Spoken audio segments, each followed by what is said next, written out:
అందరు బాగున్నారా? దేవునికి స్తోత్రం. నేను బాగున్నాను. అడిగిన వారందరికీ హృదయపూర్వక వందనాలు. నన్ను ఇక్కడికి ప్రేమతో ఆహ్వానించిన మీ సంఘ కాపరి గారికి, డేవిడ్ డై గారికి నా హృదయపూర్వకమైన వందనాలు. అలాగే సిస్టర్ గారికి వందనాలు. కుటుంబాన్ని దేవుడు అభివృద్ధి చేస్తున్నందుకు ప్రభుని ఎంతగానో స్తుతిస్తున్నాం. అలాగే మిమ్ములను, మీ సంఘాన్ని మంచి సేవకుని ద్వారా దేవుడు ఇలాగా అభివృద్ధి పదంలో నడిపిస్తున్నందుకు ఒకసారి దేవునికి స్తోత్రాలు చెల్లిద్దాం. హల్లెలూయా. ఎంత గొప్ప కనికర సంపన్నుడు, జాలి కలిగిన గొప్ప దేవుడు. మనకి ఇలాగా ఆయుష్ ఆరోగ్యాలను ఇచ్చి మనల్ని కాపాడుతూ ఉన్నందుకు దేవునికి మహిమ. చాలామంది బాప్తీసాలు తీసుకుంటున్నారు అని విన్నాను. అలాగే సంఘంలో గొప్ప మార్పులు చేర్పులు దేవుడు జరిగిస్తున్నాడని మంచి సాక్ష్యాన్ని ప్రభు మన సంఘానికి ఇస్తున్నారు. మీ సంఘాన్ని బట్టి దేవుణ్ణి ఎంతగానో స్తుతిస్తున్నాను. హల్లెలూయా. ఇంకా అనేక మంది ఈ దర్శనంలో, ఈ పొలంలో నాటబడును గాక. మీ కుటుంబాల్లో ఇంకెంతమంది మారు మనసు లేక రక్షణ లేక ఉన్నారో, ఎవరిని గురించి అయితే దిగులు విచారంతో ఉన్నారో, జాబ్ రాలేదని కాదు కానీ ఏం రాలేదని, మీ నోటు పలికిన దాన్ని బట్టి ఆకాశం నుండి ప్రభువు మిమ్మల్ని ఆశీర్వదించును గాక. హల్లెలూయా. పాడుకుందాం పాట. ఆకాశమందు నీవు తప్ప నాకెవరున్నారు? స్తుతి పాత్రుడా, స్తోత్రార్హుడా, స్తుతులందుకో పూజ్యార్హుడా. స్తుతి పాత్రుడా, స్తోత్రార్హుడా, మనస్ఫూర్తిగా స్తుతులందుకో పూజ్యార్హుడా. ఆకాశమందు నీవు తప్ప నాకెవరు. అందరం కలిసి పాడు దయచేసి. ఆకాశమందు నీవు తప్ప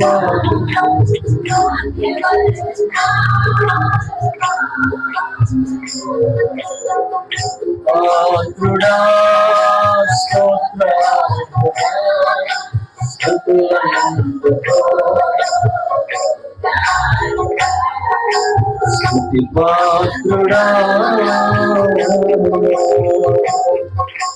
నా శత్రువులు నన్ను తరుముచుండగా ఆత్మనాలో నా శత్రువులు నన్ను తరుముచుండగా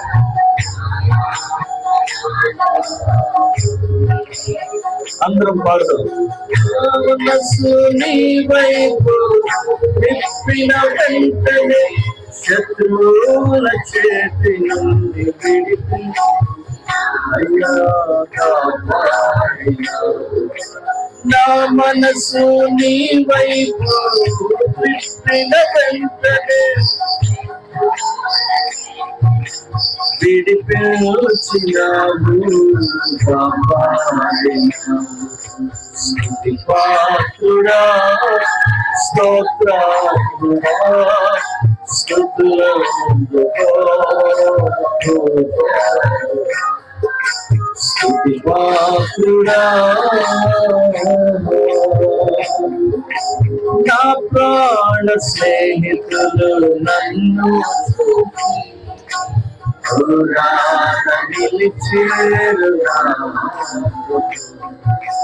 నా ప్రాణ స్నేహితులు నన్ను నిలిచేరుగా. చెప్పాలందరూ. నీ వాక్య ధ్యానమే, నీ వాక్య ధ్యానమే నా నన్ను నిల్పెను నీ సన్నిధిలో నీ సంఘము మరలా నీ వాక్య ధ్యానమే నాతో నన్ను నిల్పెను నీ సన్నిధిలో నీ సంఘము స్తుతిపా సప్పట్లు స్తోత్ర అందరం కలిసి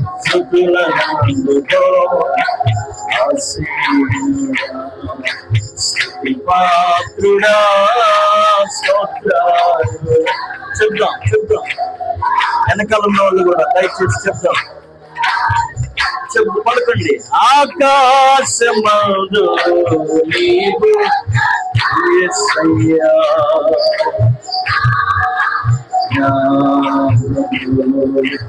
ఆకాశమందు నీవు తప్ప నాకెవరున్నారు ఇంకో 3 సార్లు ఆకాశమందు నీవు చెప్దాం అవునయ్యా హల్లెలూయా ఆకాశమందు నీవు తప్ప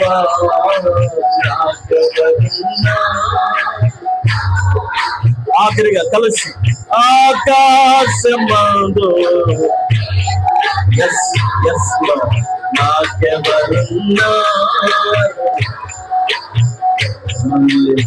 అందరు 2 చేతులు ఎత్తి స్తోత్రం పలుకుంది ఒకసారి హల్లెలూయా నీ వాక్య ధ్యానమే రాత్రోవకు వెలుగై నన్ను నిల్పెను నీ సన్నిధిలో నీ సంఘములో నీ వాక్య ధ్యానమే చెప్పండి నన్ను నిల్పెను నీ సన్నిధిలో హల్లెలూయా చక్కగా పాడుతున్నారు దేవునికి మహిమ కలుగును గాక అంతకుముందు వాయిద్యాలు లేవు నేను వచ్చినప్పుడు ఇప్పుడు దేవుడు అభివృద్ధి చేస్తున్నాడు అనడానికి మూలమే అంతకుముందు లేవు అంటే నేను గమనించలా అంతకుముందు ఇంత వైభవంగా లేదు మందిరం దేవుడు మనల్ని అభివృద్ధి చేస్తున్నాడని నేను చాలా సంతోషిస్తున్నాను కూర్చున్న దగ్గర నుండి లోపల హల్లెలూయా అంతకుముందు సీలింగ్ ఉందంటారా అంటే పెట్టక ముందు కూడా ఉందా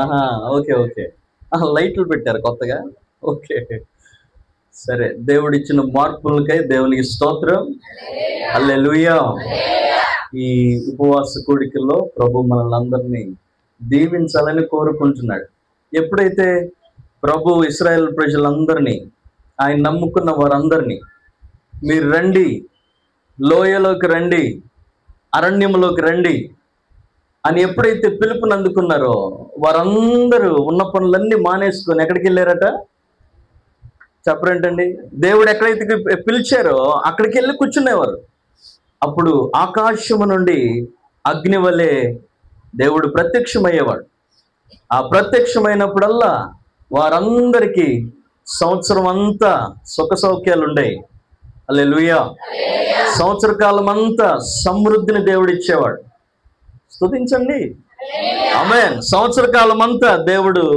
ఆయుష్ ఆరోగ్యాన్ని ప్రసాదించేవాడు దేవునికి స్తోత్రం సో దేవుని మందిరానికి వెళ్దాం అని ఎప్పుడైతే ప్రజలు నాతో చెప్తారో అప్పుడల్లా నేను సంతోషించానన్నాడు ఒక ఆయన నేను సెంటర్కి వెళ్ళి కూర్చుంటానమ్మా లేకపోతే ఫలానా చుట్టాలింటికి వెళ్తాను అన్నదానికి సంతోషం కాదు గట ఎక్కడికి వెళ్ళినందుకు మీ జీవితంలో లేకపోతే కుటుంబంలో ఎప్పుడైతే దేవుని మందిరానికి వెళ్తారో అప్పుడే మన కుటుంబంలో సంతోషం దేవుని సన్నిధికి ఎప్పుడైతే వెళ్ళి ప్రార్థన చేస్తామో అప్పుడే మనకు ఆశీర్వాదం ఆమేన్ హల్లెలూయా ఏదో ఒకటి అనండి పర్లా నేనేం అనుకోను మీరేమన్నా సరే దేవుని స్తుతించడం కంటే గొప్ప భాగ్యం ఏమీ లేదు దేవుని సన్నిధానంలో ఇలా ఉండటం గొప్ప భాగ్యం దేవునికి స్తోత్రం ఒక రాజకీయ నాయకుల సంఘములో ఉండటం కంటే ఇప్పుడంతా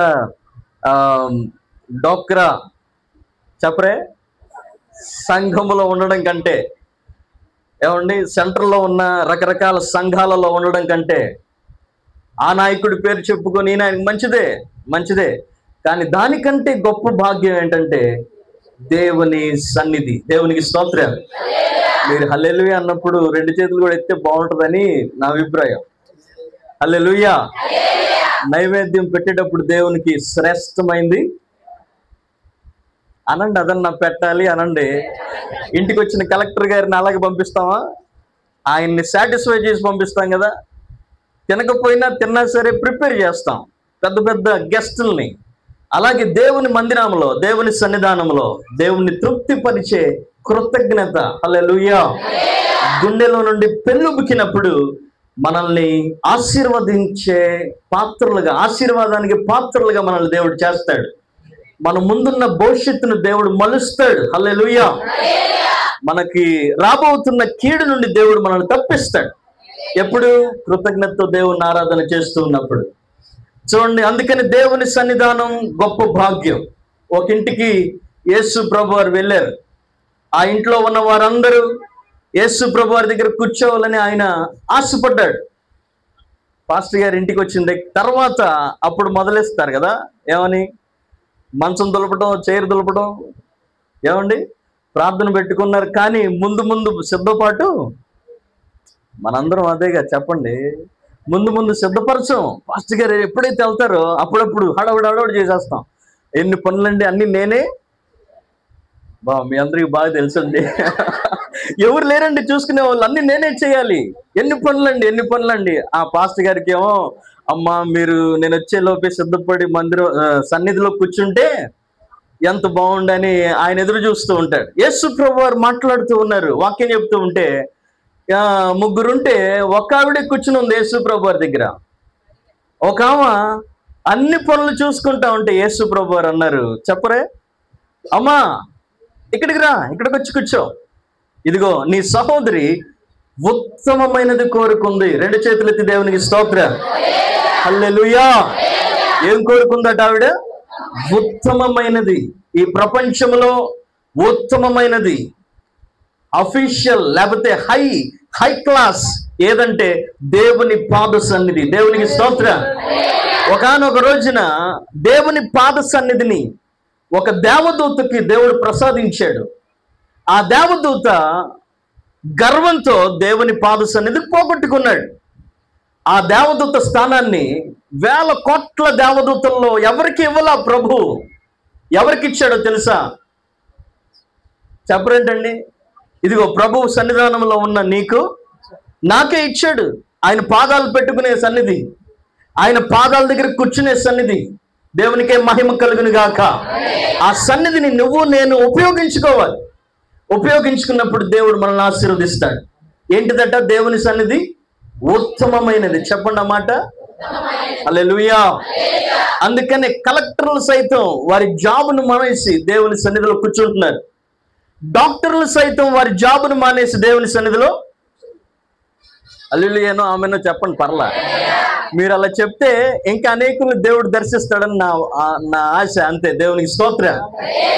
ఏమండి, మంచి ఉద్యోగాల్ని మానేసి ఎందుకని దేవుని సన్నిధిలో కూర్చుంటున్నారంటే, దేవుడు అంటే అంత విలువైన వాడని, దేవుని పాద సన్నిధి అంటే అంత విలువైందని. మన కుటుంబానికి కావలసిన ఆశీర్వాదం రావాలి అని దైవజనులు ఎందుకు ఈ ప్రార్థన ఏర్పాటు చేశారంటే, దేవుని ఆశీర్వాదం అంత ప్రాముఖ్యం. దేవుని చేత కుటుంబం ఆశీర్వదించబడాలి. ఆమేన్. దేవుని చేత కుటుంబం ఎల్లలు పైకి రావాలి. దేవుని చేత కుటుంబ సభ్యులు ఆయుష్ను పొందాలి. హల్లెలూయా. దేవుని నడవడికలో అడుగుజాడల్లో అడుగులు పడాలి. కుటుంబం అభివృద్ధి ఎవరి చేతుల్లో ఉంది? హల్లెలూయా. గర్భం వచ్చిందాక ఒక తంట, వచ్చిన తర్వాత అయ్యే బాబోయ్, ఇక ఆ చరిత్ర అంతా ఎందుకులే కానీ చెప్తున్నారు వినండి. నేను తట్టుకోలేకపోతున్నానయ్యా. లోపల ఇద్దరు ఏం చేస్తున్నారు? ఒక ఆమె పెనుగులాడుతున్నారండి, ఒక ఆమె, ఇంకొక ఆమె. అన్ని మీ దగ్గరే ఉంటాయి. చెప్పండి. గొర్రెకి 4 కాళ్ళంట, గొర్రెల కాపరికి ఎన్ని కాళ్ళు? ఎవరు బలవంతులు ఇప్పుడు? దేవునికి స్తోత్రం. ఇద్దరు కొట్టుకుంటా ఉంటే నన్నెందుకు నిలబెడుతున్నావు ప్రభువా, నన్నెందుకు జీవింపు చేస్తున్నావు నాయన, నన్నెందుకు ఆయుష్ పెంచుతున్నావు, నాకు ఈ శ్రమలో నన్నెందుకు ఉంచావు, ఈ శ్రమ నుండి నన్ను విడుదల దయచేయి అని చెప్పి నన్ను చంపేసేయి అని తండ్రికి ప్రార్థన చేస్తూ ఉంటే దేవుడు అన్నాడు, నీ కడుపులో ఇద్దరు కాదు కానీ ఎవరున్నారో తెలుసా? 2 జనాంగాలు ఉన్నాడు అన్నాడు. దేవునికి స్తోత్రం. ఇద్దరు వ్యక్తులు కాదు కానీ 2 జనాంగాలు ఉన్నారు. హల్లెలూయా. అంటే వ్యక్తుల్ని కాదు ఆయన చూసేది, ఎవరిని చూస్తాడంటే మన వంశాన్ని దేవుడు చూస్తాడు. దేవునికి స్తోత్రం. మన వంశాన్ని దేవుడు చూస్తాడు. హల్లెలూయా. అబ్రహామును బయటికి పిలిచాడు దేవుడు, ఆకాశాన్ని చూడమన్నాడు. ఆకాశాన్ని చూసినప్పుడు ఏం కనపడ్డాయి? మేఘాలు కనపడలా, నక్షత్రాలు కనపడ్డాయి. నక్షత్రాలు కనపడినప్పుడు ప్రభు అన్న మాట వాగ్దానం చేశాడు ఆయన. అందుకని వాక్యంలో ఉంది, వాగ్దానం చేయవాడు ఎవరు? చెప్పిన వారికి దేవుని నమ్మకత్వం కలుగును గాక. వాగ్దానం చేసిన వాడు నమ్మదగిన వాడు. దగ్గరగా చెప్పండి, ఎవరైనా నమ్మదగిన వాడు. హల్లెలూయా. వాగ్దానం చేశాడు ఏమనంటే, ఆకాశ నక్షత్రాల వంటి లెక్కలేనంత సంతానాన్ని నేను నీకు. దేవునికి స్తోత్రం. అంటే అబ్రహాము మాత్రమే కాదు ప్రభు కనబడేది, ఎవరు కూడా? అబ్రహాము వంశము కూడా కనపడుతుంది. మన జీవితాల్లో మనం మాత్రమే కాదు, మన కుటుంబం మాత్రమే కాదు, రాబోతున్న భవిష్యత్తు కూడా ఆయన జ్ఞానం కలిగిన వాడు. దేవునికి స్తోత్రం. హల్లెలూయా. ఎవరన్నా పుట్టగానే ఎవరి పోలిక అని అడుగుతాం కదా, ఎవరి పోలికలో ఉన్నారు అని అడుగుతాం. ఎవరిని పుట్టగానే ఏ కలరు, ఎవరి పోలికలో ఉన్నారు? తాత, మా అమ్మ, వాళ్ళ నాన్న, వాళ్ళ అమ్మ, ఎవరి పోలిక రాలా? చూసారా? కానీ దేవుడికి తల్లి గర్భంలో రూపించబడక మునిపే చెప్పాలన్నమాట, ఆయన ఎరిగి ఉన్న గొప్ప దేవుడు. 2 చేతులు ఎత్తి దేవునికి స్తోత్రం. మన కుటుంబాల పట్ల ఒక ప్రణాళిక, ఒక దిశానిర్దేశం కలిగిన గొప్ప నాయకుడు ఆయన. దేవునికి స్తోత్రం. సాక్షాత్తు పరమ నుండి ఆశీర్వదించగలిగిన గొప్ప తండ్రి, సర్వశక్తి కలిగిన దేవుడు. హల్లెలూయా. అందుకని ఆయన పాద సన్నిధిలోకి కుటుంబాలు ఎందుకు వచ్చామంటే, నీ ఆశీర్వాదము నుండి నా కుటుంబము నిత్యము ఆశీర్వదించబడును గాక అని దావీదు భక్తుడు పలికాడు. ప్రభువా, నీ ఆశీర్వాదం నేను మాత్రమే కాదు, నా కుటుంబము కూడా నిత్యము ఆశీర్వదించబడాలి. హల్లెలూయా. నోవాహు ఆ తరములో నీతిమంతుడుగా కనబడ్డాడట. నోవాహుని దేవుడు నీతిమంతుడిగా ఎంచి నోవాహు కుటుంబాన్ని రక్షించాలనుకున్నాడు. హల్లెలూయా. చెప్పిన వారిని కుటుంబాన్ని దేవుడు ఆశీర్వదించును గాక. నోవాహుని వారి కుటుంబాన్ని దేవుడు కాపాడాడు, రక్షించాడు. చదువుకుందాం చూడండి, కీర్తనల గ్రంథం 1వ కీర్తన. దయచేసి మీ బైబిల్ గ్రంథాన్ని తెరిచి చూడండి. 1వ కీర్తన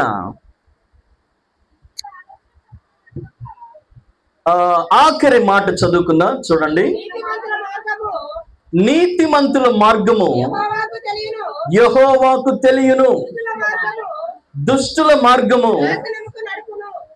దేవునికి స్తోత్రం. అందరం కలిసి చదువుదాం ఇప్పుడు. Ready, 1 2 3 start. అది కూడా చెప్పండి, రిఫరెన్స్ కూడా చెప్పండి. కీర్తనల గ్రంథం 1వ అధ్యాయం 6వ వచనం. స్టార్ట్.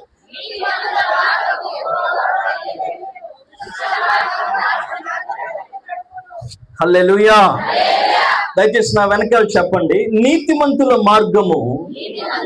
చెప్పాలి. నీతిమంతుల మార్గము యెహోవాకు తెలియను, దుష్టుల మార్గము నాశనమునకు నడుపును. దేవునికి స్తోత్రం. హల్లెలూయా. దేవుడు ఇక్కడ 2 మార్గాలు చూపిస్తూ ఉన్నాడు మనకి.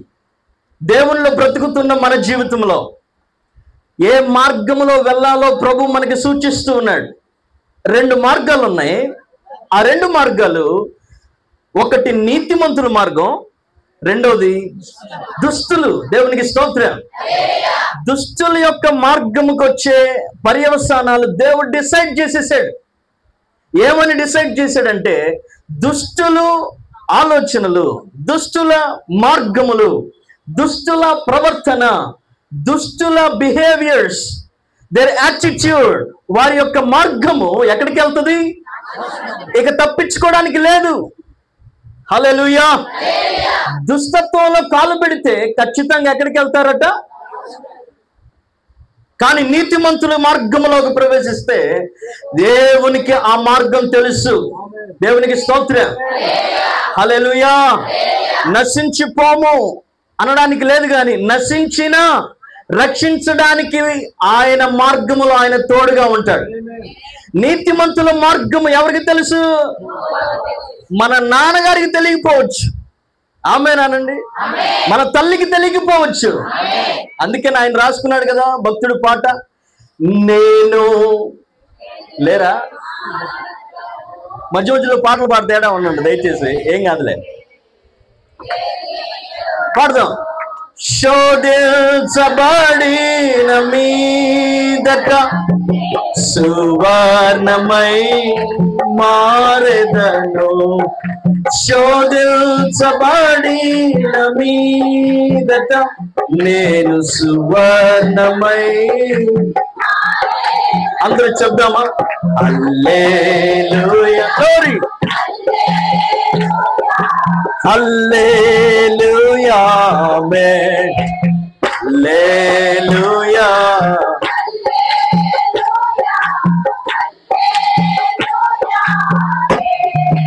అడలేని కాడాలి తీరము, ఎడమాయ కడకున బ్రతుకున, విశ్వాసనావసాగుచు అయనిల్చు సమయాన ప్రభు సాతాను సుడిగా నిలేపగా నా ఎదుటే నిలిచేవా. బిగ్గరగా, సాతాను సుడిగాని నా ఎదుటే నిలిచేవా నా ప్రభు. హల్లెలూయా, గ్లోరీ, ఆమేన్, హల్లెలూయా, ఆమేన్, ఆమేన్, హల్లెలూయా, హల్లెలూయా, ఆమేన్, హల్లెలూయా. నీతిమంతుల మార్గములో ఎవరుంటారు? దేవుడు ఉంటాడు. ఎందుకంటే నీతిమంతుల మార్గము అంటే ఏంటంటే ఇక్కడ నుంచి విజయవాడ వెళ్ళే రోడ్డు కాదు. మార్గము అంటే ఏంటి? జీవిత శైలి, జీవిత విధానం. ఏదైతే మనం కోరుకుంటూ రేపొద్దున నేను ఈ పని చెయ్యాలి అని ఏదైతే ప్రణాళిక మనకు ఉంటుందో ఆ ప్రణాళికలో చెడ్డది ఎంచుకుంటున్నామా, మంచిది ఎంచుకుంటున్నామా, తెలిసి కూడా చెడ్డతనాన్ని ఎంచుకుంటున్నామా, తెలిసి మంచిదనాన్ని ఎంచుకుంటున్నామా? ఇది దేవుని జీవన శైలి, జీవన విధానం. హల్లెలూయా. ఇది మార్గంగా దేవుడు పోల్చాడు. ఆ మార్గంలో అంటే ఆ వయస్సు వస్తూ ఉన్నప్పుడు, దినములు గడుస్తూ ఉన్నప్పుడు ఏ జీవిత శైలి, ఏ జీవిత విధానంలో మనం వెళ్తూ ఉన్నామో ఆ మార్గము నీతి మార్గం అయితే, ఆ మార్గము నీతిమంతుల త్రోవ అయితే, అబ్రహాము నడిచినట్లుగా నేను నడవాలి. అబ్రహాము మన పితరుడు అన్నప్పుడు యేసు ప్రభువారు అన్నారు, అబ్రహాము మీ పితరుడు అంటున్నారు, మీరందరూ అబ్రహాం పిల్లలు అంటున్నారు. కానీ అబ్రహాము నన్ను చూడాలని 1000 కళ్ళతో ఆశపడ్డాడు. అబ్రహాము నన్ను చూసి గౌరవించాలనుకున్నాడు. అబ్రహాము నాతో మాట్లాడాలనుకున్నాడు. అబ్రహాము నా కార్యాలని తిలకించాలనుకున్నాడు. అబ్రహాము నా మీద, తండ్రి మీద విశ్వాసము కలిగి ఉన్నాడు అనండి. విశ్వాసము కలిగి ఉన్నాడు. మరి మిమ్మల్ని చూస్తే అబ్రహాం పిల్లలు అంటున్నారు, కానీ ఏనాడు కూడా నా మీద గౌరవం లేదు, ఏనాడు కూడా నా మీద విశ్వాసం లేదు.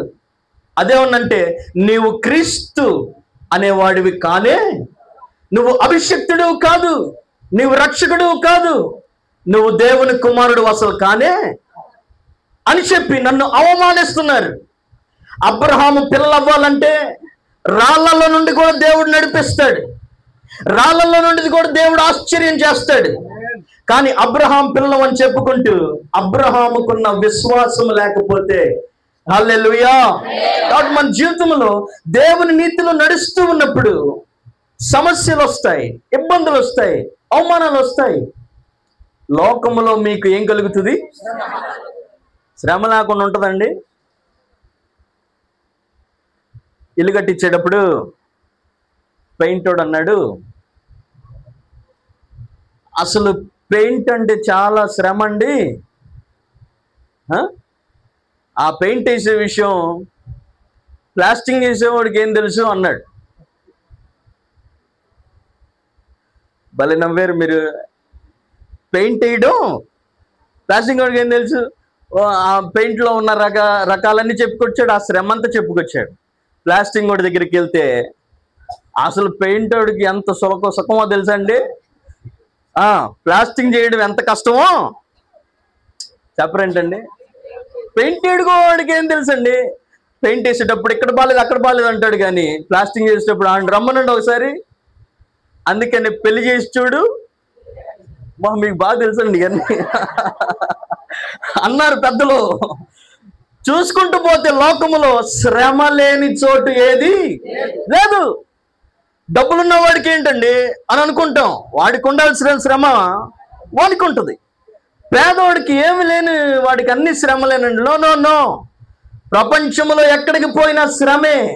ప్రభువే చెప్పాడు వాక్యములో, లోకములో ఏం కలుగుతుంది? హల్లెలూయా.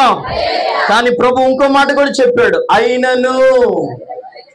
అయినను అందరూ పలకాలి, అయినను మీరు ధైర్యం తెచ్చుకోనండి. హల్లెలూయా చెప్పాలి. హల్లెలూయా, హల్లెలూయా. ఎందుకు ధైర్యం తెచ్చుకోవాలి? పేతురు అడిగాడు, ప్రభువా నీవే అయితే నేను కూడా ఎక్కడ నడుస్తాను?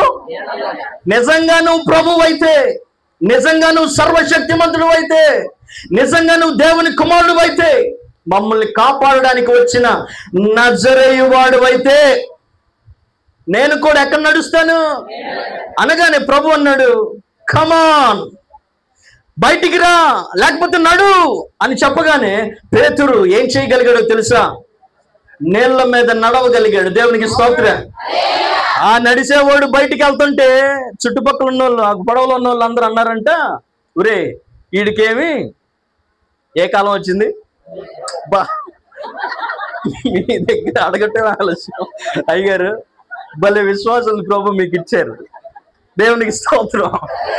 అందరు ఇళ్ళల్లో అంటున్నారేంటి ఆ మాటలు? నీకేమొచ్చిందిరా? మీ ఇంట్లో వాళ్ళందరికీ మేమేం చెప్పాలి? ఒకవేళ నీకేమన్నా అయితే మేమేం చెప్పాలన్నట్టు వెనక్కి విశ్వాసం ఉన్నవాడిని వెనక్కి లాగుతున్నారు. అయినా పేతురు భక్తుడు దేవుని మాటకు లోబడ్డాడు. రెండు చేతులెత్తి హల్లెలూయా. దేవుని మాటకు లోబడి శ్రమలోనికి ఏం చేశాడు? పేతురు అడుగు పెట్టాడు. ఇబ్బందిలోనికి అడుగు పెట్టాడు. ఎందుకని? ధైర్యముతో అడుగు పెట్టాడు. ఎందుకని? యేసయ్య అక్కడ ఉన్నాడు. రెండు చేతులెత్తి హల్లెలూయా, హల్లెలూయా. యేసయ్య ఉన్న చోట క్షేమం ఉంటుంది. యేసయ్య ఉన్న చోట భద్రత ఉంటుంది, సమాధానం ఉంటుంది. మన సొంత జ్ఞానం ఉన్న చోట అన్ని కలిసి వచ్చినట్టే ఉంటాయి, కానీ అన్ని కలిసి వెళ్ళిపోతానే ఉంటాయి. వచ్చినట్టు వస్తే వెళ్ళిపోతాయి. దేవుడు ఉన్న చోట, యేసు ప్రభు ఉన్న చోట క్షేమం ఉంటుంది. అందుకని ఆయన అన్నాడు, నేనిచ్చే క్షేమం, నేనిచ్చే సమాధానం ఈ లోకం ఇచ్చినట్లుగా ఉండదు. హల్లెలూయా. పరలోకపు శాంతిని నేను మీకు ఇస్తాను. ఎప్పుడైతే ఆ శ్రమలోనికి పేతురు అడుగు పెట్టాడో ధైర్యం తెచ్చుకున్నాడు. ఎందుకనో తెలుసా? ఆ లోకాన్ని మనం ఆరాధిస్తున్న యేసయ్య జయించాడు. దేవునికి స్తోత్రం కలుగునుగాక. హల్లెలూయా. అందుకని నీతి మార్గములో మనం నడవడానికి ఇష్టపడాలి. నీతి మార్గములో మనం అడుగులేయడానికి ఇష్టపడాలి. పిలాతు అడుగుతున్నాడు, ఏమయ్యా నిజంగా నువ్వు దేవుని కుమారుడువా? నిజంగా నువ్వు ఏమంటారు యూదుల రాజువా? వస్తుంది కదా ఇంకో 2 నెలల్లో. ఏంటిది? మైకులు మోగని మైకు ఉండదు. చింతలేది కయేసు ఓ సద్భక్తుల, చూసారా? నువ్వు లోక రక్షకుడువా? నువ్వు యూదుల రాజువా అని నువ్వు చెప్తే నేను నిన్ను తప్పిస్తానయ్యా, నువ్వు చెప్తే నేను నిన్ను తప్పించే అధికారం నాకుంది అన్నట్లుగా యేసు ప్రభు వారితో వాదోపవాదాలు చేస్తూ ఉన్నప్పుడు ఆ రాత్రి గడుస్తూ ఉండగా తెల్లారి పొద్దున్నే వాళ్ళ భార్య చెప్పరే ఒక ఉత్తరం, ఒక చీటీ రాసి ఆ పిలాతు భర్తకి పంపించగానే పిలాతు ఓపెన్ చేసి ఆ చీటీని చదువుతూ ఉన్నప్పుడు ఏమనుందండి లోపల? ఈ నీతిమంతుని జోలికి, రెండు చేతులు చెప్తారు ఒకసారి, దేవునికి స్తోత్రం. మనం ఆరాధిస్తున్న దేవుడు ఎవరు? నీతిమంతుడు. చెప్పిన వారికి ఆ కృప కలుగుగాక. ఆరాధిస్తున్న దేవుడు నీతిగా బ్రతికాడు, నీతిమంతుల పక్షాన ఉండేవాడు, నీతి మార్గాన్ని ఏర్పాటు చేశాడు. ఆయన నీతిలో ఎలా బ్రతకాలో, నీతిగా ఎలా మారు మనసు పొందాలో, నీతిని ఎలా ప్రేమించాలో, నీతితో ఎలాగా ప్రభు రాజ్యానికి చేరాలో మాదిరి చూపించిన గొప్ప దేవుడు. అందుకని ఆ దేవుడు అడుగుతున్నాడు, నీతిమంతుల మార్గము పలకాలి, నీతిమంతుల మార్గము యెహోవాకు తెలుసు. దేవునికి స్తోత్రం. నువ్వు ఆరాధన చేస్తూ ఉన్నప్పుడు, ఆరాధన చూపిస్తూ ఉన్న అయ్యగారికి తెలియచ్చు, తెలియకపోవచ్చు, కానీ ఎవరికి తెలుసు?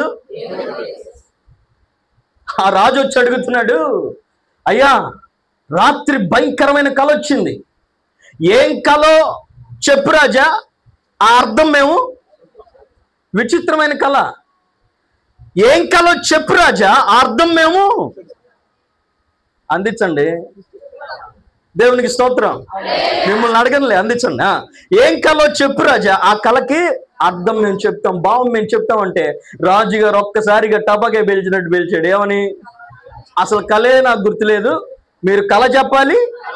ప్రపంచంలో ఎవడు ఇలాంటి న్యూస్ ఇనే ఉండడయ్యా, మా బతుకులు మేము బతకాలంటే నువ్వు కళ చెప్తే మేము భావం చెప్తామని గడగడ అయిపోయారు.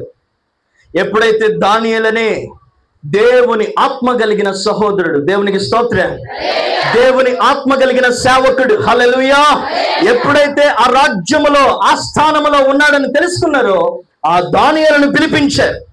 దానియేలు పిలిపించి, రాజా నాకు ఒక రోజు టైం ఇవ్వు, వెళ్ళిపోయి సర్వశక్తుడైన దేవుని పాదాల దగ్గర మోకరించి రెండు చేతులు ఎత్తారనుకున్నా, దించేశారు అప్పుడే. దేవునికి స్తోత్రం, దించండి. దేవునికి స్తోత్రం. సర్వశక్తుడైన దేవుని పాదాల దగ్గరగా దేవునికి మహిమ. ఇంకా చెప్పాలంటే యెరూషలేము వైపు తలుపులు తెరిచి, యెరూషలేము వైపు కిటికీలు తెరిచి. చాలా మందికి మందిరం మీద మక్కువ ఉంటది, కానీ మందిరానికి వచ్చినప్పుడే ఉంటది, బయటికి వెళ్ళినప్పుడు ఎక్కడైనా చూడండి మందిరం పక్కన వాళ్ళే గోల పెడతా ఉంటారు. మందిరం అనేది ఎంత పవిత్రమైన స్థలం తెలుసా? ఇది ఎవరిది కాదు, సర్వశక్తుడైన దేవుని ప్రదేశం, దేవుడు నివసించు స్థలం. దేవునికి స్తోత్రం. ఆయన కనుచూపులు ఇక్కడ రాశారు కదా, చదవండి ఒకసారి. ఇది ఎవరి స్థలమో తెలుసా? హల్లెలూయా. ఆయన కనుదృష్టి ఇక్కడ ఉండే స్థలం. ఆ స్థలం వైపు కిటికీలు తెరచి, తలుపులు తెరచి, రెండు మోకాళ్ళు వేసి చేతులెత్తి ఆకాశం వైపు ప్రార్థన చేస్తూ ఉన్నాడు. ఎవరైనా? దానియేలు. దేవునికి స్తోత్రం. ప్రపంచములో ఎవ్వరికి తెలవని ఒకే ఒక్క ఆయనకి తెలుసు, ఆయన కూడా మర్చిపోయాడు. ఆ గూఢార్థం కలిగిన ఆ కళను పరలోకము నుండి దానియేలుకి పిన్ టు పిన్, పిన్నీస్తో సహా మొత్తం చూపించాడు. చప్పట్లు కొడుతూ దేవుని మహిమపడదాం. కొట్టండి గట్టిగాను. హల్లెలూయా. సర్వ మహిమ ఘనత ప్రభావము కళ చూపించిన తండ్రికే చెందునుగాక. హల్లెలూయా. ఆకాశము నుండి ఆ కళను, దర్శనాన్ని దానియేలుకి క్షుణ్ణంగా బయలుపరిచాడండి. మీ కుటుంబంలో జరిగే ప్రతిదీ ఆయన బయలుపరచగలిగిన గొప్ప దేవుడు. బయలుపరచగానే వెళ్ళిపోయి రాజుకి చెప్పగానే రాజు ఆశ్చర్యపడిపోయి సాష్టాంగ నమస్కారం చేశాడు. ఏ మార్గం అది? నీతిమంతుల పక్షాన దేవుడు. దేవునికి స్తోత్రం. హల్లెలూయా. నీతిమంతుల పక్షాన దేవుడు ఉంటాడు. దేవునికి స్తోత్రం. నోవాహు పక్షాన దేవుడు ఉన్నాడు. నీతిమంతుల గుడారము వర్ధలతుంది అని చెప్పాడు ఆయన. నీతిమంతుల గుడారములో రక్షణ సునాద గీతములు వినపడాలని ఉంటుంది. దేవునికి స్తోత్రం. నీతిమంతుడు దావీదు భక్తుడు అన్నాడు, నేను ఒకప్పుడు చిన్నవాడినై ఉన్నా, బాలున్నై ఉన్నాను, ఇప్పుడు నా వయసు ముసలితనం వచ్చేసింది, అయినా నీతిమంతుల పిల్లలు అడుక్కోవడం నేను చూడలేదు. నీతిమంతుల గుడారము వర్ధిల్లతలో పై స్థానంలో ఉండటం నేను చూశాను అన్నాడు. దేవునికి స్తోత్రం. మన జీవితంలో దేవుని పద్ధతి, నీతి మార్గంలో మనం నడవాలి. మన కుటుంబాన్ని సాక్షాత్తు ఇంకా చెప్పాలంటే, ఆ చదువుద్దురా, ఇదే చదవాలరా, ఇది చదివితేనే నీకు, లేదమ్మా నాకు ఆ చదువు అంటే ఇష్టం అమ్మా, ఎలాగైనా వంచేస్తాం కదా మెడలు, ఎలాగైనా మన పద్ధతిలోనికి పిల్లల్ని తెచ్చేసుకుంటాం కదా. చిన్నప్పుడు అలా చేస్తేనే కదా మనల్ని అమ్మా నాన్నని మనతో ఉన్నారు. పిల్లల్ని మోసం చేయడం చాలా చెప్పరేంటండి, కష్టమా? కానీ పిల్లల దగ్గర దాయటం మాత్రం చాలా కష్టం. తపక్కుమని ఊదేస్తారు. అందుకని మనం అబద్ధాలు నేర్పిస్తాం. ఏమండి, దేవుని నీతి మార్గంలో మన పిల్లల్ని కష్టమైనా సరే వారికి నీతి మార్గంలో వంచాలి. కష్టమైనా సరే నీతి వాక్యాలు వారికి నేర్పించాలి. కష్టమైనా సరే నీతిమంతుడిగా బ్రతికిన దేవుణ్ణి వారికి పరిచయం. హల్లెలూయా. మన సంఘాన్ని దేవుడు అలాగ అభివృద్ధి పరచాలి. ఎక్కడుండో దేవుడు అయ్యగారిని పిలిచి ఈ ప్రాంతానికి ఎందుకు పంపించారంటే, ఒక దర్శనంతో మీ మీద, మీ కుటుంబాల మీద దేవుడు పెట్టిన భారం. చెప్పండి, దేవుడు పెట్టిన భారం. ఆ భారం ఎలా నెరవేరుతుందంటే, ఎవరికి వాళ్ళు శ్రద్ధ కలిగి దేవుని నీతి మీద ఆధారపడి, మా కుటుంబం అంతా ఎక్కడ ఉండాలి? ఆయన ఏమన్నాడండి? ఆయన మీరెటైనా పోండి కానీ నేను, వాక్యాలన్నీ తెలుసు, తెలియకే ఉండవు, కానీ మనం ఆచరణలో పెట్టాలి. దేవునికి స్తోత్రం.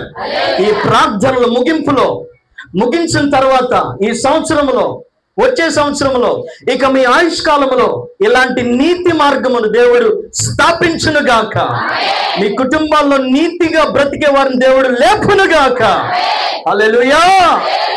ఐఏఎస్ జాబ్ వచ్చినా సరే నీతిమంతుడిగా ఉంటే దేవుడు వాని ప్రార్థన ఆలకిస్తాడు. ఇంకో చెప్పమంటారా? నీతిమంతుల్ని దేవుడు వర్ధిల్లింపజేస్తాడు. దానియేలుని చిన్న చితక వాళ్ళతో ఉంచలా దేవుడు, రాజాస్థానంలో, అది ఫారిన్ కంట్రీలో ఉంచాడు. దేవునికి స్తోత్రం. ప్రజ్ఞ కలిగిన ఆత్మను దానియేలుకి ఇచ్చాడు. నీతిమంతుల మార్గం వర్ధిల్లుతుంది. దేవునికి స్తోత్రం. ఎంతమంది అడ్డు వచ్చినా దేవుడు వారి పక్షాన ఉంటాడు. హల్లెలూయా. కాబట్టి నీతిమంతులుగా బ్రతకడానికి మనల్ని మనం ముందుకి అడుగు వేయాలి. మీ కుటుంబాల్లో ఇంకా రక్షించబడిన వారికి ఏం చెప్పాలంటే, ప్రభువు నమ్ముకోమని చెబుతానే ఉన్నామండి అంటారా? అలా కాదు. ఏదో ఒకటి వాని దగ్గర నుండి, లేకపోతే పిల్లల దగ్గర నుండి మనకి ఏదైనా అవసరం ఉందనుకో, వారిని సంతోషపరిచి ఏదైతే మనం చేస్తామో దేవునిలో కూడా వారిని సంతోషపెట్టి దేవుని మందిరానికి నడిపించాలి. నీకెందుకు లేరా, నువ్వు వాడుకో, నేను వెళ్ళొత్తా ప్రార్థనకు అనకూడదు. ఇంకా చెప్పాలంటే, నేను వెళ్ళను రాడు ఆడదాకా ఈ కానుకేసిరా పో అని ఎత్తారు చివరినోళ్ళు. అట్లా కాకుండా దేవుని మందిరంలో కనబడాలి. సండే స్కూల్లో మన బిడ్డలు కనబడాలి. దేవునికి స్తోత్రం. యెషయా గ్రంథం 66వ అధ్యాయం చూడండి. యెషయా గ్రంథం 66వ అధ్యాయం. మన సమయం అయిపోయింది. ఇంకో 10 నిమిషాల్లో మనం ప్రార్థన చేసుకోబోతున్నాం. అందరి మాటలు జాగ్రత్తగా జ్ఞాపకం ఉంచుకోవాలని ప్రభు పేరట మనవి చేస్తున్నాం. యెషయా గ్రంథం ఆఖరి అధ్యాయం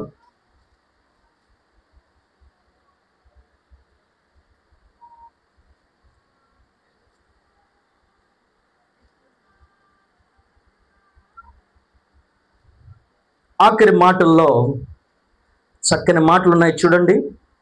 22వ వాక్యం నుండి కూడా చదువుకుందాం. చూడండి, మళ్ళీ చదవండి ఒకసారి, గట్టిగా చదవమ్మా. నేను సృజించబోవు క్రొత్త ఆకాశమును క్రొత్త భూమియు లయము కాక నా సన్నిధిని నిలుచున్నట్లు నీ సంతతియు నీ నామమును, దేవునికి స్తోత్రం, హల్లెలూయా. ఏంటంటండి? నేను సృజించబోవు ఏ ఆకాశం, నేను సృజించబోవు ఏ భూమి, క్రొత్త లయము కాక నా సన్నిధిని నిలుచున్నట్లు నీ సంతతియు నీ నామమును. ఆమేన్, హల్లెలూయా, హల్లెలూయా. మనందరం ఎందుకు నీతిలో బ్రతకాలి అని అంటే, ఈ నీతిలో ఏమి లేదు. అది కూడా చదువుకున్నాను చూడండి. మత్తయి సువార్త 25వ వాక్యం.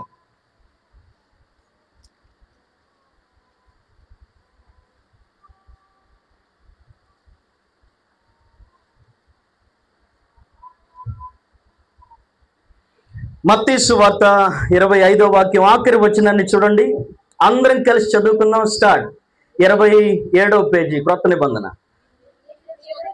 వీరు నిత్య శిక్షకును నీతిమంతులు నిత్య జీవమునకును పోవుదురు. హల్లెలూయా, హల్లెలూయా. అంటే దుష్టత్వంలో ఉన్నవారు దేనికి వెళ్తారట? నిత్య శిక్ష. నిత్య శిక్ష అంటే ఇక చిరకాలం అక్కడ పండ్లు కొరుకుట మనం చదివాం కదా, ఏడుపు, అగ్ని, నిత్య శిక్ష. కానీ నీతిమంతులు ఎక్కడికి వెళ్తారట? నిత్య జీవం. దేవునికి స్తోత్రం. ఈ నిత్య జీవములో దేవుడు ఏం సృజిస్తున్నాడు? క్రొత్త ఆకాశము, క్రొత్త భూమి. హల్లెలూయా. ఆ క్రొత్త ఆకాశం, క్రొత్త భూమి నిత్యముగా నిలిచి ఉండబోతుంది. అదిగదిగో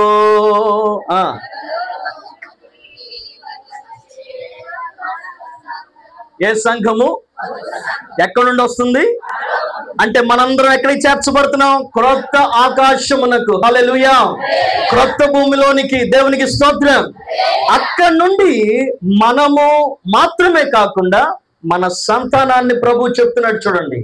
మీ సంతానమును, మీ పేరు కూడా అక్కడ నిలబడి ఉంటది. హల్లెలూయా. దేవునికి స్తోత్రం కలుగును గాక. కాబట్టి మన జీవితాల్లో ఎల్లప్పుడూ దేవుని అడుగుజాడల్లో మనం, మన కుటుంబం నడవాలి. దేవుని త్రోవలు యందు మిస్ అవ్వకూడదు. అయ్యగారు చెప్తారులేండి చెప్పడానికి అన్నట్టు ఉండకూడదు. కఠినంగా దాన్ని ఏం చేయాలి? మనం శ్రద్ధతో శిరసాహం వహించి పాటించాలి. అబ్రహాము ముసలివాడైనప్పటికీ కూడా ఏమెక్కడానికి సిద్ధపడ్డాడు తెలుసా? కొండ, మోరియా కొండ ఎక్కడానికి సిద్ధపడ్డాడండి. ఒక్కడే తన కుమారుని తీసుకొని, సాధ్యం కాదు ఆ వయసులో, అయినా సరే కష్టపడి తెల్లవారుజామునే కట్టెలు పేర్చుకొని అక్కడికి వెళ్ళాడు. పైకి వెళ్ళిన తర్వాత దేవుడు ఆశీర్వాదాన్ని, దాచిపెట్టిన దాన్ని కల్లారా చూడగలిగాడు. దేవునికి స్తోత్రం.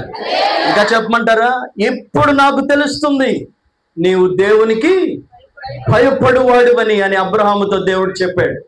ఎప్పుడైతే మనం కఠినంగా నిష్ట కలిగి దేవుని నీతిలో బ్రతుకుతామో, దేవుడు మనకి ఆశీర్వాదాన్ని దాచిపెడతాడు. ఆ రోజున అర్థమవుతుంది, నేను నీతిమంతిగా బ్రతికాను కాబట్టి దేవుడు నన్ను ఈ స్థాయిలో. దేవునికి స్తోత్రం, హల్లెలూయా. కాబట్టి సంఘం పేరు ఏదన్నారు? బెరాక. బయట కూడా దేవుడు బోర్డు అనుగ్రహించాలి. మీకు మంచి ప్లాన్ ఉంది అయ్యగారికి. దేవునికి స్తోత్రం. ఈ బెరాక అంటే దేవునికి స్తోత్రం. దేవుడు ఆశీర్వదించే బిడ్డలుగా మీరు తయారవుదురుగాక. నిజంగా బెరాకాకున్న ఆశీర్వాదం, లేకపోతే ఆ అర్థము దేవుడు మన సంఘంలో నెరవేర్చును గాక. నిజంగా ఆ నీతి మార్గంలో మనం నడుస్తున్నప్పుడు దేవుడు మనకి అగ్నిలో పడవేస్తామని చెప్పారు. ఆ అగ్నిని 7 అంతులు చేశారట. 7 అంతులు పెద్దగా చేశారు. అప్పుడు షడ్రక్, మెషక్, అబేద్నెగోలు ఏమన్నారంటే, మేము అగ్నిలోకి వెళ్ళడానికే సిద్ధం. ఇంకొక మాట ఏమన్నారంటే, ఒకవేళ మా దేవుడు రక్షించినా రక్షింపకపోయినా. దేవునికి స్తోత్రం. అన్ని ఉంటేనే దేవుడా, ఏమీ లేకపోతే దేవుడు కాదా? చెప్పాలి ఆ మాటలు. మీరు గట్టిగా చెప్తే నిజంగా మీరు నీతిలో ఉన్నారనుకుంటున్నా. నేనే అలా సంతోషపడుతుంటే రెండు కళ్ళతో చూస్తూ ఉన్న నా తండ్రి బహుగా సంతోషిస్తాడు. దేవునికి స్తోత్రం. ఆయన పై రూపాన్ని చూసేవాడు ఎక్కడ చూస్తాడు? ఆయన ఇద్దరు వచ్చారు అన్నదమ్ములు ఆయన దగ్గరికి. ఇద్దరు వచ్చిన వాళ్ళల్లో నన్ను దీవించి అని ఇద్దరు వచ్చారు, కానీ ఒకళ్ళనే దేవుడు దీవించాడు. ఎందుకనంటే వారి అర్పణ దేవుడు చూడలేదు, కానీ వానిలో ఉన్న విశ్వాసాన్ని దేవుడు చూశాడని ఉంది. హల్లెలూయా, హల్లెలూయా. మన అర్పణ ప్రాముఖ్యమే, కానీ విశ్వాసం కన్నా ప్రాముఖ్యం కాదు. భోజనాలు పెట్టడం, బలాని కుటుంబం భోజనం పెట్టారు ప్రాముఖ్యమే, కానీ విశ్వాసంతో భోజనాల్లో 15 ఐటమ్స్ దేవుడు చూడడం. ఏం చూస్తాడు? ఎంత? వా, దేవునికి స్తోత్రం. ఆ విశ్వాసంతో దేవునికి భోజనాలు పెట్టాలి, ఆ విశ్వాసంతో దేవునికి దశంభాగం ఇవ్వాలి. ఆమేన్ అంటారు అనుకున్నా. ఆ విశ్వాసంతో దేవునికి పరిచర్య చేయాలి. దేవునికి స్తోత్రం. ఆ విశ్వాసాన్ని దేవుడు చూస్తాడు. మన నీతి మార్గాన్ని దేవుడు చూస్తాడు. ఎంతమంది మనుషులు మనల్ని నాశనం చేయాలని కోరుకున్నా, వ్యతిరేకంగా విరోధంగా మాట్లాడినా అవన్నీ నిలబడకుండా చేస్తాడు ఆయన. అవేవి జరగకుండా చేస్తాడు ఆయన. హల్లెలూయా. అగ్నిగుండంలోకి ప్రవేశిస్తే ప్రపంచంలో ఏ కన్నులు చూడలా, ఒకే ఒక కన్నులు చూసినాయి. ఆ రాజు చూస్తున్నాడు. అరే, ముగ్గురిని వేస్తే దేవునికి స్తోత్రం కలుగును గాక. బాధలలో, ఇబ్బందుల్లో, కష్టములో నీతిమంతుల కోసం ఆయన దిగి వస్తాడు 2 చేతులతో. హల్లెలూయా. నువ్వు ఏ త్రోవలో నడుస్తూ ఉన్నావు, ఏ కన్నీరులో నీ కుటుంబం ఉందో, ఏ ఇబ్బందుల్లో నీ కుటుంబం ఈ రోజు ఉందో, ప్రార్థనకి వచ్చిన నీ జీవితంలో దేవుడు దిగి వచ్చును గాక. నీ కుటుంబంలోకి ఆయన ప్రత్యక్షమవును గాక. అందరూ అలాగే లేచి నిలబడండి, ప్రార్థన చేసుకుందాం. హల్లెలూయా. పాడుదాం. విశ్వాసనావసాగుచు పయనించు సమయాన ప్రభు సాతాను సుడిగాలి రేపగా నా ఎదుటే నిలిచేవా నా ప్రభు. సాతాను సుడిగాలి నా ఎదుటే. అందరూ పాడుతూ చప్పట్లు. హల్లెలూయా, హల్లెలూయా, ఆమేన్, హల్లెలూయా.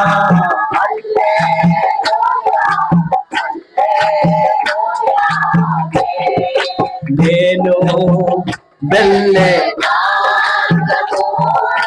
నా యేసుకే తెలియును, శోధించబడిన మీదట సువర్ణమై మారెదను.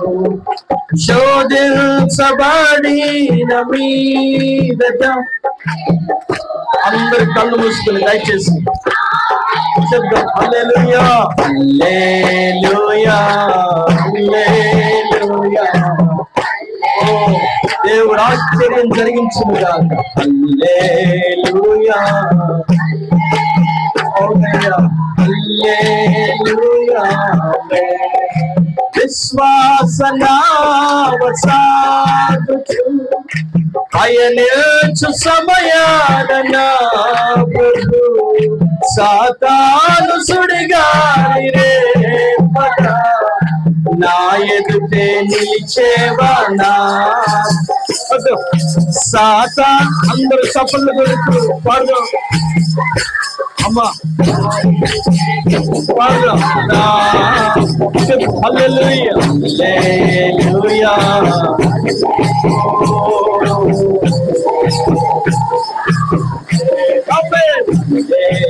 హల్లెలూయా, హల్లెలూయా, హల్లెలూయా, హల్లెలూయా.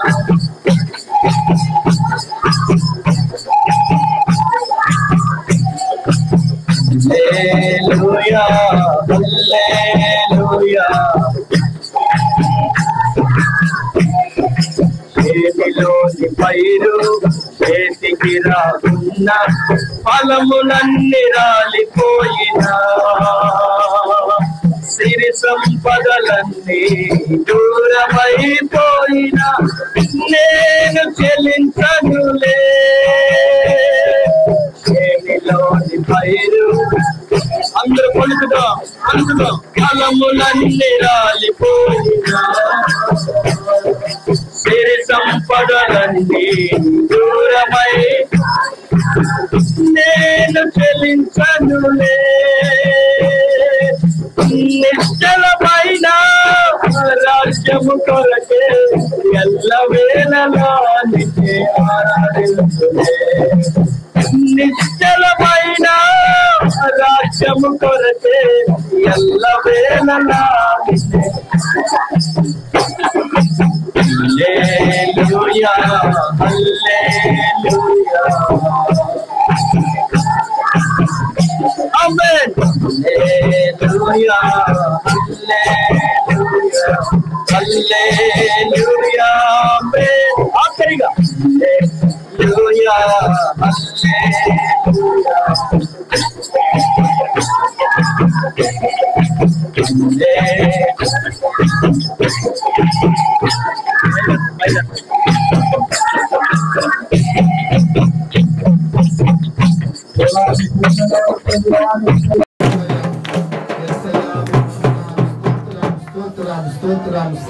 స్తోత్రం. యేసయ్యా మీ వందనాలు. అందరూ ప్రార్థనలో కీర్తిద్దాం.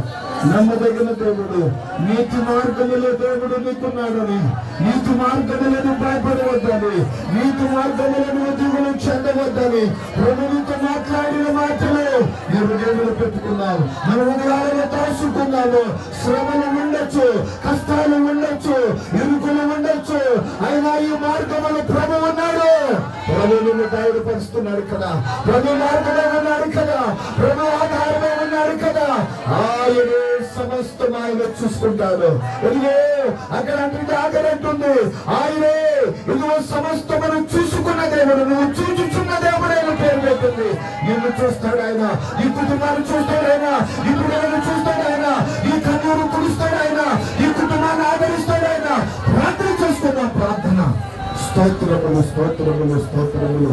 దయగలిగిన ప్రేమ కలిగిన సుప్రభువా, నీ పరిశుద్ధ పాదములు కొందనాలు తండ్రి. ఈ రాత్రి మమ్మల్ని ప్రేమించిన ఆయన నాకు ఇచ్చిన ఈ రాత్రి నేను ఒక ప్రత్యేకమైన మీ సన్నిధి కొరకే స్తోత్రములు. 5వ రాత్రి ప్రభువా, ఇదిగో ప్రభు మీ సన్నిధికి వచ్చినందుకు స్తోత్రములయ్యా. ఇదిగో మీ ప్రియ బిడ్డలను ప్రభువా లోపల గంగు నచ్చిన ఆయన, ఇదిగో ప్రభు నాయన చుట్టుపక్కల అయా ప్రాంతముల నుంచి మా మధ్యకు తోడుకొచ్చిన అయ్యా నీ ప్రియ బిడ్డలందరి బట్టి నీ స్తోత్రములు నాయన. నీ సేవకులు నడిపించినందుకు స్తోత్రాలు అయ్యా. ఈ స్థలముల ప్రభువా అయ్యా విత్తబడిన వాక్యములైనా మా హృదయాలలో ఫలింప చేయండి అయ్యా. ఆశీర్వాదము దయచేయండి ఆయన. నీతిమంతులకు నాయన నీవు తోడున్నావయ్యా. నీతిమంతుల కుటుంబ పశువున నిలబడుతూ ఉన్నాయన. వారికి ఏ బాధలు వచ్చినా, ఏ కష్టము వచ్చినా, ఏ కన్నీరు వచ్చినా, ఏ మరణ బాయిలు వచ్చినా విడిచిపెట్టలు దేవుడు నాయన, ఎడబాయిని దేవుడు నాయన. ఈ రాత్రి బలపరచునాయన, మా కుటుంబాలను బలపరచునాయన, విచ్ఛిన్నము కాకుండా బలపరచునాయన, స్థిరమైన విశ్వాసముతో బలపరచునాయన. ప్రతి కుటుంబాన్ని మీరు కట్టండి. అవసరతల అక్కర్లు యేసు నామములో తీర్చబడును గాక. అయాదుకు ప్రభు రక్షణ కొరకు నూతన వ్యక్తులు సిద్ధపడుదురు గాక. అయాదుకు ప్రభు కట్టు మీద అయ్యా కుటుంబాలు, ఏ నగరంలో ఉన్న కుటుంబాలు, ఎక్కడెక్కడైతే కుటుంబాలు ఉన్నాయో ఆ కుటుంబములందరి మీదకి, అది హైదరాబాద్ ఉన్న బిడ్డలు మా బిడ్డలు నాయన, ఇది ప్రభు విదేశాల్లో ఉన్న మా ప్రియ బిడ్డలు నాయన, అది ప్రభు ఎక్కడెక్కడైతే ఉన్నారో వారందరూ ఇప్పుడే యేసు నామములో దర్శించునుగాక. వారి మనసులను మారునుగాక. వారు నీ కొరకు సాక్షులుగా నిలబడుతునుగాక. రక్షణ కార్యములు జరుగునుగాక. స్వస్థత కార్యములు జరుగునుగాక. అద్భుత కార్యములు జరుగునుగాక. విదేశంలో ఉన్న నీ ప్రియ బిడ్డలు కూడా దీవించి ఆశీర్వదించండి. అందుని బట్టి అన్నదమ్ముల కుటుంబాలను బట్టి, యేసులో ఉన్న జనల కుటుంబాన్ని బట్టి కొన్ని నీడెడ్ ఉన్నాయి. ఆ నీడెడ్ యేసు నామములో తీర్చబడును గాక. అద్భుతమైన కార్యము జరుగును గాక. అలాగే తండ్రి మా ప్రియ బిడ్డలందరినీ కూడా దర్శించు. రేపు రాత్రి ఆదివారం ఆయన చక్కటి ఆయన వాతావరణము అయ్యా మీరు ఇచ్చిన ఆయన ఈ యొక్క కుటుంబ ఆశీర్వాదముగా అందరూ చక్కగా అయ్యా అదిగోనైనా బలారాధనలో పాల్గొని ప్రభువా, ప్రణవిధిలో పాల్గొని ప్రభువా నేను స్తుతించగలమని చూడక వాక్యము దయచేయమని దాకా మీ వాక్యం అందించిన మీ సేవకులు నమోసయ్య గారు ఎంతో బలమైన మీ సేవకులుగా బలపరిచినందుకు స్తోత్రాలయ్యా. వారికి ఇచ్చిన అమ్మగారిని బట్టి, వారికి ఇచ్చిన బిడ్డలను బట్టి నాయన, వారికి ఇచ్చిన సంఘ భారమున బాధ్యతను బట్టి ఇదిగో ప్రభు నాయన వారు చేస్తున్న సేవలో 100 అంతల ఫలము వచ్చునుగాక, అద్భుత కార్యములు జరుగునుగాక. ఇంటర్నేషనల్ అదిగో బైబిల్ స్కూల్ ఆశీర్వదించునుగాక. సేవకుని బట్టి, వారికి ఇచ్చిన పరిచర్యను బట్టి, వారికి ఇచ్చిన కుటుంబాన్ని బట్టి నీ స్తోత్రం. ఈ స్థలంలో ఉన్న బయట నుంచున్న మా ప్రియ బిడ్డలందరూ అయ్యా వారి వారి అవసరతలన్నీ మీరు తీరుస్తున్నందుకు స్తుతులు చెల్లిస్తూ సమస్త మహిమ ఘనత ప్రభావములు పొందుకోమని యేసు నామములో అడుగుచున్నాము తండ్రి. పరలోకమందున్న మా తండ్రి, నీ నామం పరిశుద్ధపరచబడును. నీ చిత్త పరలోకమందు నెరవేరినట్లు పరలోకమందు నెరవేరును. మన ప్రాణులు చేయాలని క్షమించాలి. అపరాధములు క్షమించు. మమ్మల్ని శోధనలో కేటాదిస్తుని తప్పించు. రాజ్యము శక్తి మహిమ నిరంతరం మీరే ఉన్నారు తండ్రి.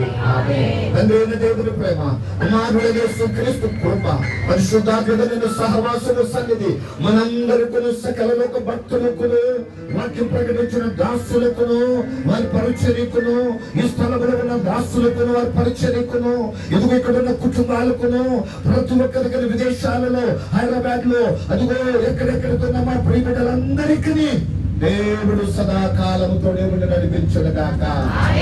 యేసు రక్తమే యేసు రక్తమే అపవాది యేసు రక్తమే సంపూర్ణ